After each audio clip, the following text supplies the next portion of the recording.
Listen to Fanya Mambo. Kinuthia is one of the many political people with views, and he's going to give his views.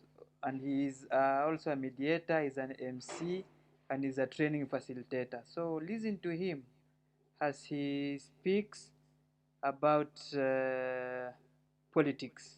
So enjoy yourself. I'll tell you this. Images emerged last year of schools made of mud in the deputy president's backyard. Oh, the government forgot. It was not important. A by-election arose in Mbeere North. Hundreds of millions, it is rumored 3 to 400 million, was dedicated to the by-election there. When you know that the cost of building a classroom in Kenya is between $1 million and $1.2 million. So those would have been 300 classrooms. But they are not important.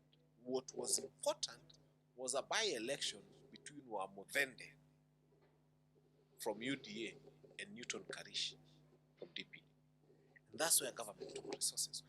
What was important was a Malava by-election, where at the same time, hospitals in Kiambu were on strike.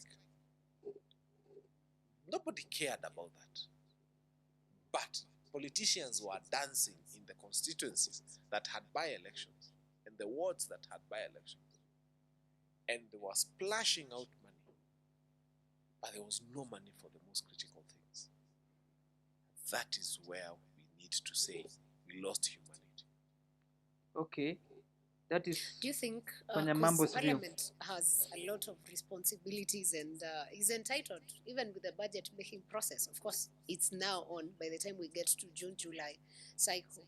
But do you feel like they took their lessons from last year, and maybe is there any hope for this year of Parliament being any better?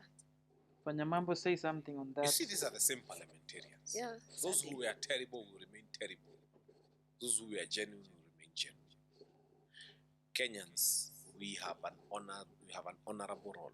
Imagine, we are in January 2026. Elections are in 1 year, in about 6, 7, 8 months. So, start identifying the people we need to retain in parliament, because we have a few good ones. Yeah. And the bulk that we need to throw out, and start saying, who are we replacing them with? And it has to be a better character, so that we don't remove an evil person and bring someone twice as evil. So in the meantime, in the 1 year, say scrutiny. 7, 8 months. Scrutiny. Let us look at people, let us look at their records, let us look at how they run their personal lives, how they run their businesses, how genuine they are, whether they are good people, whether they mean well, before we give them positions.